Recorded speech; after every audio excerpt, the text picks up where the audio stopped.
আজকে আমি বানাচ্ছি আমের মালপোয়া। তার জন্য দেখো আমি কয়েকটা আম নিয়েছি, দুধ নিয়েছি, সুজি নিয়েছি, নারকেল কোড়া, লবণ, চিনি, মৌরি আর 2 কাপ মতো ময়দা। এবার আমি দুধের মধ্যে সুজিটাকে প্রথমে ভিজিয়ে দেবো।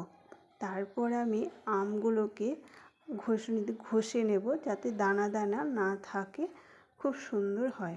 এবার দেখো পাত্রের মধ্যে ময়দা, সুজি ভেজানো, নারকেল কোড়া দিয়ে দিচ্ছি, এরপরে দিচ্ছি স্বাদ অনুযায়ী লবণ আর দিচ্ছি মৌরি।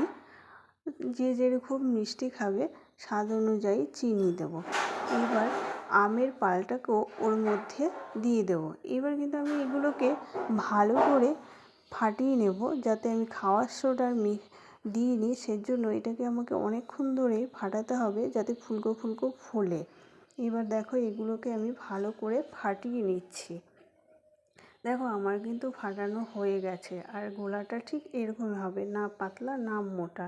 এবার কড়াইতে আমি গরম তেলে লো স্টিমে আস্তে আস্তে মালপোয়াগুলো ভেজে নিয়েছি। দেখো আমার কিন্তু মালপোয়া ভাজা হয়ে গেছে, আর আমি তোমাদেরকে ভেঙে দেখিয়ে দেবো যে ভেতরটা কত সুন্দর হয়েছে। তোমরা একবার বাড়িতে ট্রাই করে দেখতে পারো, এটা কিন্তু ভীষণ ভালো হয়।